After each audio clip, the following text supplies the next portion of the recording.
Amen. Thank you so much.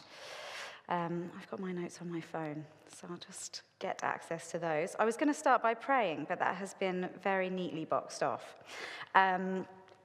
So from that passage, we are talking about thorns in the flesh and weaknesses, and Paul, who was the best at expressing that sort of human nature, flawedness. And I find him very relatable. And I think a lot of people who read about some of the struggles that he went through and the way he conveyed those would agree. But when we talk about weaknesses these days, I think often we get it a bit confused. Has anyone been asked, like in a job interview, what their biggest weakness is? And then you slowly do that, you like really quickly do this calculation, like, right, what's going to be my humble brag, you know? Like, oh, I just care too much about my job, you know? I just have no boundaries when it comes to work. I'm just work all the time, you know? I give too much to work. I'm too much of a perfectionist. Those, I would say, you know, that's not really what we're talking about, particularly in this context. I mean, I've got loads of weaknesses, some which I may disclose in a job interview, some that I don't. I've actually been job interviewed by someone in this room, so they'll tell you. I don't remember if they asked me that question or what I said, but I did get the job, so can't have been. I humble bragged in the correct way under those circumstances. But I tend to overbook my time. I think a lot of us can do that. I tend to not prioritize very well, and then I get quite stressed, and then I get a bit aggy, and then I'm not very nice to the people I should be nicest to, you know, the ones who you're closest to. And I think if we all sat down, we could write a list of things like that, where it's like, okay, I'm not very good at this, or I could improve in that. And those things they're weaknesses-ish, but actually they're just kind of character defects. They're things that it's good for us to acknowledge, and it's good for us to make a plan to work on, and that sort of trajectory is pretty achievable if we put our minds to it with these kind of things, if we put some practical things in place. That's not what I'm talking about when we speak about these weaknesses. And actually, they're the sort of things that they're a splinter that you can pull out with tweezers, you know, and they're sort of like if you get that thorn that he's talking about, it's kind of get broken in, and then you just yank it out. But actually, so when I first prepared this talk, and I've done it a couple of times before, it was the first time when I really felt like a preacher, because I looked it up in the original Greek. Yes, you did. And this thorn, when I pictured thorn, right, I've had roses before, and if you're arranging them, you can sort of snag your skin, and it's a bit annoying, and it's like, oh, okay, it's not going to ruin your life, it's probably not going to ruin your day. A thorn's not that big a deal. Like, what are we complaining about? The original Greek showed me that what he's talking about is more like a stake. So, like a stake in the ground, a stake that you would use to put up a tent or put up a fence, or, you know, my mum absolutely banned me from watching Buffy the Vampire Slayer, so I've seen every episode, of course. And, you know, those sort of stakes, that sort of thing. We're talking about a big old piece of wood here. So actually, if you were to have that in your side, that's not just an annoyance, that's debilitating. That's a huge thing to have. So that's the tool for torment that Paul is talking about. He's not picked the wrong analogy. Actually, this is quite strong language for something quite strong. And Paul doesn't specify the sort of worldly thing that he is equating to this thorn, this stake in his side. And I think that that's actually really helpful, because we have a tendency when we hear someone share a personal struggle or a personal story, that if it's not directly comparable or directly relevant to us, we sort of switch off and we're like, oh, good story, yeah.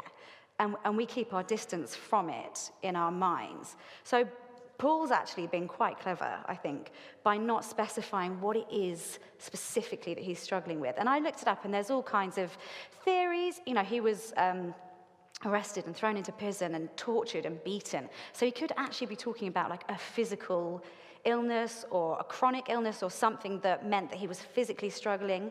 It could be lust. Lots of people have speculated that he struggled with his desire, his physical desire. We could be talking about a mental health issue or like depression or anxiety or an addiction, and we just don't know, basically. I also, like Paul, would say that I have a stake in my side.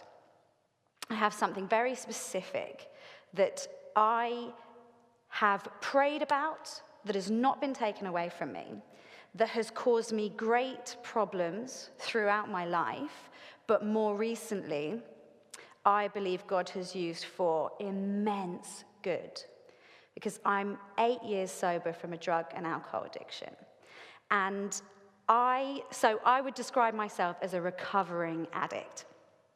I went to church when I was younger. My mum took me to church.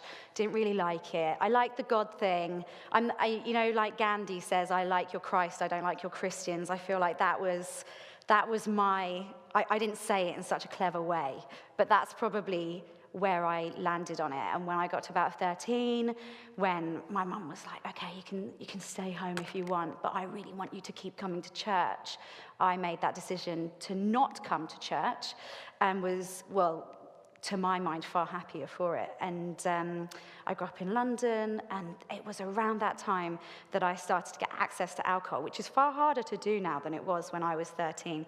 And I won't specify how old I am now, but it was before the sort of Challenge 21 thing came in, where Costcutter would quite happily just hand you a bottle of White Lightning for you to drink on a park bench. And that's what I did, and that's what a lot of teenagers did. And that sort of wasn't really a problem. I think if you'd asked me, was I Christian? I would have said, yeah, but I didn't pray, I didn't go to church, I didn't engage with any of those things in terms of faith, and I very rarely even thought about that, any sort of spiritual element. But I did drink very heavily, and particularly in my peer group, and I think for a lot of young people, it was really easy to hide in plain sight, because drinking to the point of throwing up, or, just behaving ridiculously, or, all of those kind of things was actually quite normal. If anything, it was celebrated. So that was fine, and I kept doing that. And I had this sort of social anxiety when I turned up at events and when I went to see people. And as soon as I started to drink, I felt that it was gone. It wasn't actually gone. It was just that I had come up with something else to distract me from it. But I've heard another wonderful philosopher, Russell Brand, say that drugs and alcohol weren't his problem, they were his solution. And actually he had several other problems, and then he turned to drugs and alcohol. And that I think is very consistent, certainly with my story and the story of a lot of other people's that I've heard. It wasn't that I felt that I was desperate to have drugs and alcohol. I was desperate to have an escape, and drugs and alcohol were the vessel that I chose for that. I was desperate to be popular. I was desperate to be liked. I was so afraid of being on the outside, but I always chose to see myself there. And that continued, and I got into a really destructive relationship around the time I went to university. And again, university is another setting where you can quite safely drink to excess without anyone pulling you up on it. In fact, there are nights literally designed around overconsumption of alcohol for very cheap prices. And if you're not getting involved, then you're the one who has to explain yourself rather than the other way around. So continuing to hide in plain sight as a person who is drinking for very negative reasons and often alcoholically, but in a culture that celebrated the outworking of that. Destructive relationship, at times mutually violent. I'm not the sort of victim of domestic abuse. There was violence involved, but it was equal. He took drugs, I didn't at that time, and we were just awful to each other and massively codependent, and I found myself really I put him on a throne where I know now Jesus should have been, and what he thought of me was most important suddenly, and what he wanted for our collective lives was most important. And then he broke up with me, and I always tell this story, and I say he broke up with me on my 22nd birthday. And I have to repent of that, because I found a diary, and it was actually 7 days later. I would say it's birthday adjacent. I like to celebrate a birth month, and he definitely violated that celebratory time. But it's mean to say that he broke up with me on my birthday, so apologies to him. But yeah, and I just felt so lost. I'd had this vision of what my life was going to be like as his partner and in support of him. And we were still both drinking very heavily, and I continued drinking very heavily, and I got this job in hospitality, which is very work hard and play hard, and I was doing these events, and I suddenly felt I had this popularity and this cool job, and I was hanging around with people who had lots of money and seemed to me to be very aspirational. And then someone offered me cocaine. And I didn't feel like I had anything in my life that meant that I needed to say no to that. I was distancing myself from my family. They would always encourage me to drink less. How boring. I didn't hang around much with any of my sort of really positive friends. I didn't have friends from church because I'd left before I'd established those long-term relationships. So I took it. And I think very quickly I found myself in a very difficult situation. And choice is a really funny thing, right? I absolutely made the choice as a 13-year-old to start drinking. And I don't know if as a 13-year-old you can say that you have all the right information or the right sort of tools to process that, but that was my choice. And it was my choice at 22 to agree to have that first line of cocaine. But very quickly, you realize how important it is to make the right choice and to say no to things like that. And it's then, when you realize you should have said no, that your ability to make that choice on your own is gone. And you find yourself completely stuck and completely trapped. And I definitely, before I found myself in that position, did not believe that that was real. I thought that if you were depressed, you just needed to cheer up. And if you were addicted, you just needed to grow up and stop whatever it was that you're addicted to. And I cannot tell you how horrific it is to look around and see yourself trapped in a cage that you pulled up around you and have no idea how to get out of it. To feel yourself losing parts of yourself, and even those horrible people that you've surrounded yourself with because they take the same amount of drugs as you start to say things like, "Are you okay?" You know, like, "Is this the person you want to be?" And you kind of feel like you don't know who you want to be. You don't know what you're working towards. I had a life. I had a life I wanted, and it was gone. And then I threw myself into a new one, and then I just followed it, and I let this whirlwind take me. And by the time that I was like, okay, I can be better than this, I didn't know what better looked like. Physically, I had a lot of issues. I got nosebleeds, horrific memory loss. I was drinking like very dangerous amounts by this stage, along with taking the cocaine. I got like a facial twitch that I developed, like a nervous twitch, off the back of the high levels of alcohol. I got numbness in my fingers and toes, which is often actually the first physical symptom that someone will get when they're consuming too much alcohol. I got floaters in front of my eyes, just these little dots that actually are still there. That's probably the only thing that's permanent damage off the back of those kind of substances. I didn't wash properly. I didn't open my mail. I didn't pay my bills.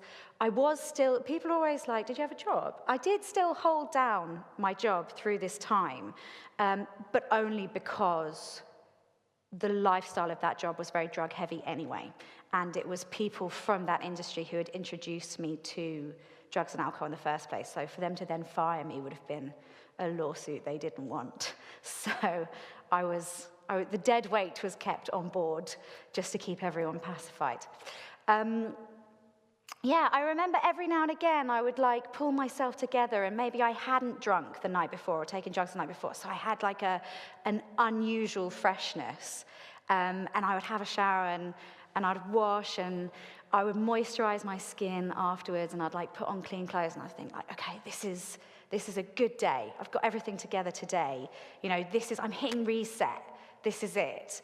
And that was probably about twice a year in that time that I actually took that time to look after myself in quite a basic way. Yeah, I think it's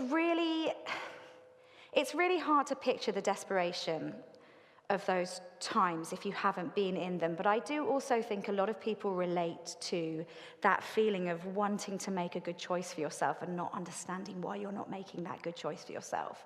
And knowing that you want to do what's good, but for some reason going to what's not good. And the cartoon sort of thing that you see is like the devil and the angel on the shoulder, which is all very, you know, funny and blah, blah, blah. I'd say for me, it was morning me versus nighttime me.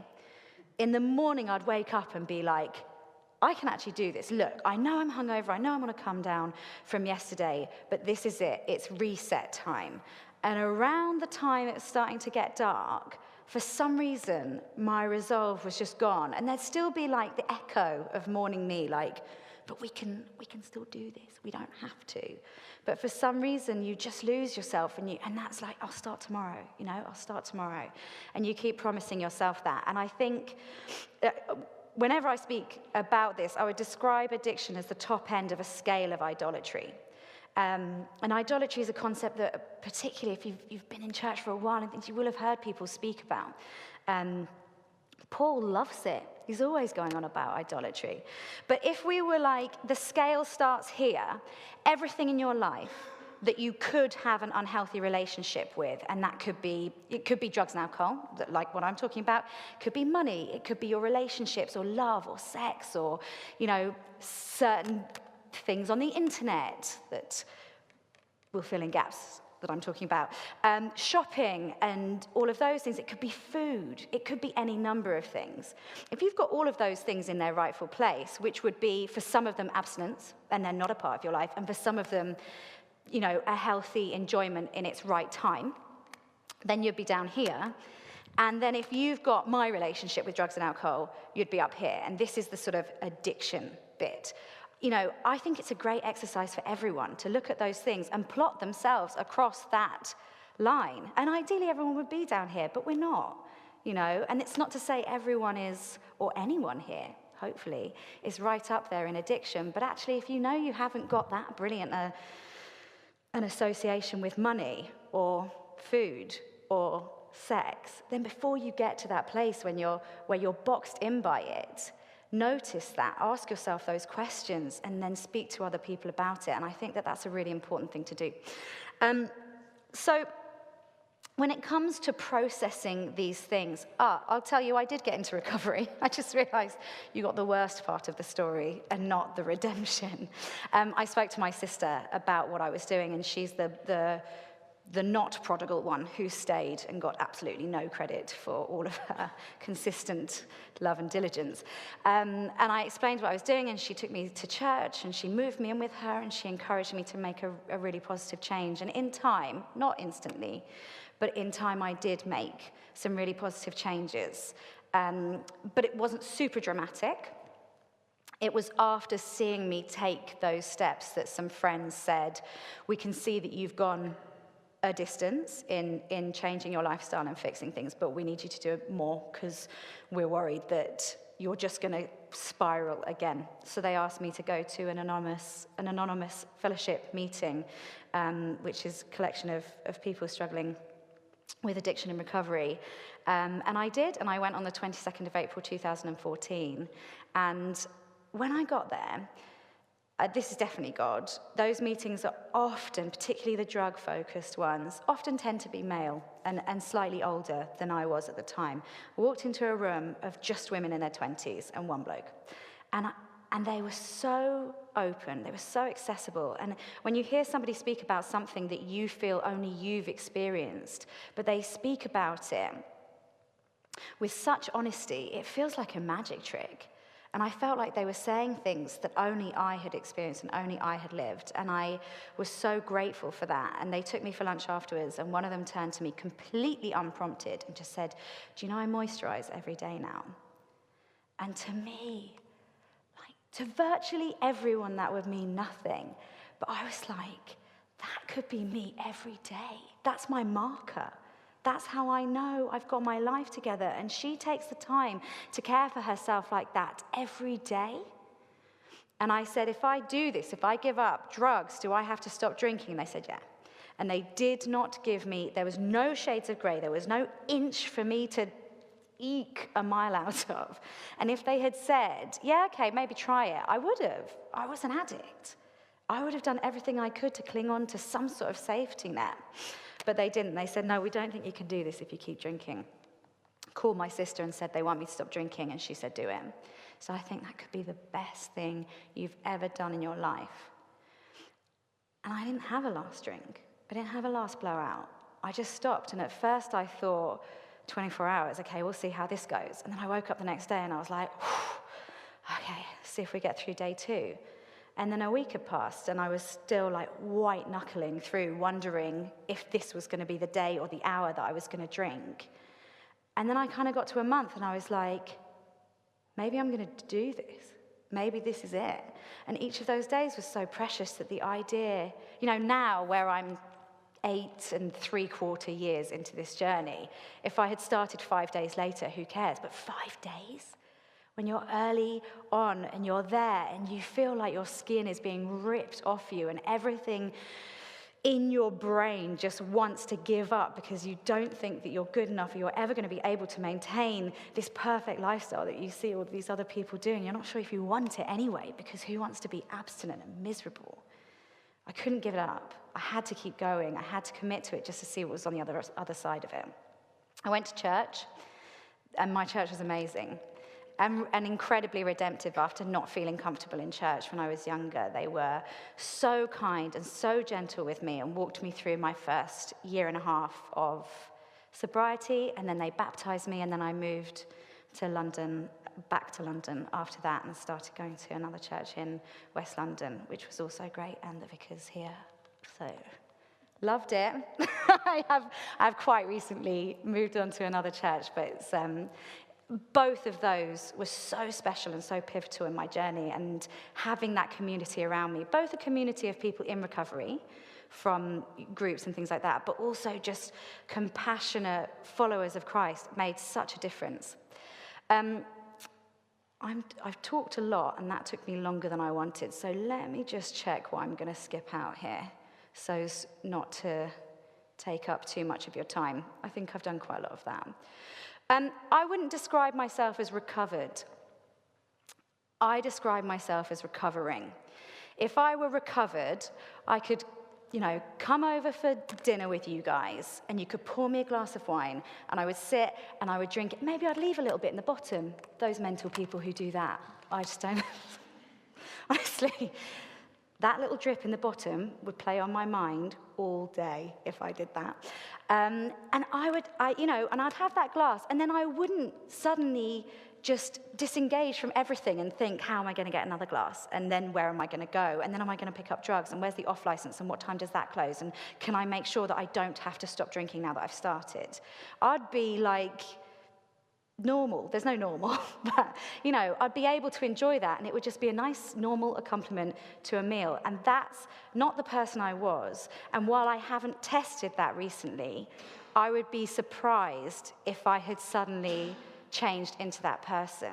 I prayed, and I wanted to be able to drink, but I do not believe God has given me freedom from, I believe he's given me freedom from active addiction, but not to the extent where I'm recovered and I can consume alcohol in moderation. And that's why I think I relate to this passage so much, and I see that as the thorn, the stake in my side. It's not that God took the stake out, it's that he enabled me to walk better and more strongly, and in a way that brings more people around me with it.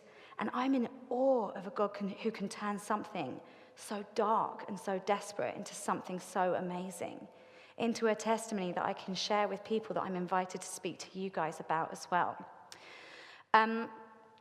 I remember it helped, when I think about the idea of drinking, it reminds me of how far I've come and how that weakness allows me to see his perfect power. And I don't regret that. And there's a phrase that we say in recovery, that you don't regret the past nor wish to shut the door on it. And I don't regret it. And I don't believe it's what God wanted for me. I don't believe that I had to go through that horrificness to be where I am. But I believe that God has turned it into something miraculous. And I'm excited by that. And I will boast all the more gladly about my weaknesses so that Christ's power may rest on me, so that you guys can see what he has done. The strength and goodness that I have seen from these poor choices and these addictive behaviors, I think are remarkable. And I would say to anyone who is in the middle of something difficult, and that doesn't have to be an addiction, it could be, to any one of those things that I listed when I was talking about that spectrum, because everyone's susceptible to addiction. It's not just like a rough sleeper who's got a bottle of something in a bag, and it's, not just Amy Winehouse. There's no look, it's the great leveler. There's no race or religion or socioeconomic group that are more open to addiction. We all have to be vigilant and be really honest about where we're at with these things so that we don't, creep up that spectrum of idolatry to the point where it's taking over our lives. So if you're in that place, if it's addiction or a mental health struggle or a physical health struggle or debt or adultery or something that is just taking over, God didn't zap me and answer my prayer to instantly change my mindset or fix the problem in some sort of way external to me. But he provided me with tools to slowly, and at times quite painfully, work through that so that my character could grow and I could learn more about him in the process. And I believe the lightning bolt thing happens, but it didn't happen for me. And I think that for a vast majority of people who have something they need to change in their life, God will give you the tools, not the solution. He will give you the tools to work with him towards the solution. And I think that's really important. I also think that no one's ever gone too far, or is too old, or is too young, or is too lost, or is too broken to turn back to God and say, I need to hand this to you. Take this, please, and I want to walk with you and show me how to do that. And I believe God is so gentle about the process of doing that with you. Also, if you struggle from any kind of addiction, or if you relate to anything in this story that I've told you, and it's very easy to say oh, that's not me because, or I didn't drink that much, or I actually never touched drugs, or something like that. But actually, if there are enough similarities here that you can feel a stirring, that there's something to address, then I would say the most powerful thing you can do is ask for help. And I know hundreds of people in recovery. I don't know anyone who did it in isolation. We're not built to tackle things like this completely on our own, and bringing it out of the darkness and into the light, and speaking to church family, to your small group, to your accountability, or the person you pray with, or a charity. There are loads of charities for all of these things. There are NHS drug and alcohol services for substances, and they have an equivalent for gambling as well. And there are therapists and counselors and church leaders and so many people who are desperate to speak to you and support you and point you in the direction of other people who may understand what you're going through. And I think it's really important that you take that invitation, because Jesus died for us to have freedom, for us to live freely, for our weaknesses to be made to, the power thing, the verse, you've got it. I completely lost the wording. But that's it. We're not expected to be the perfect power. We just bring our weakness and watch him work. So I just want to invite you guys to do that. And that may be right at the top of this scale. Or actually, it might be right down here, but it's still worth it. And you will still see miraculous change and transformation if you hand it over in that way. I'm gonna finish off just by praying for all of us. But I would encourage you that if you want specific individual prayer, there will be people here and here who you can come to speak to, and that can be, so that you can get prayer for a loved one or a colleague or a friend or a family member, or so that you can speak about something that you feel like could be creeping up in your life that you want to address. But I'd really encourage you to take that offer. So yeah, Lord Jesus, thank you so much that you are here when we gather, that you are here with each of us, that you know each of us so well. And I pray that you would be speaking to us. And if there is something, big or small, that we can be challenging ourselves on, that we can be working on, that we can be bringing into the light and speaking to other people about and handing over to you so that we can see your work in it, then I pray that you would make it really clear to us what those things are. And I pray that you bring the right people, the right community around us, so that we can feel supported and empowered in that journey, Lord. I thank you that you fight for us so that we can just stop fighting. I thank you that when we fight for ourselves, we lose, but when you fight for us, we win. And I just pray that you would step in and fight for each person here. And we invite you to do that in your name, Jesus. Amen.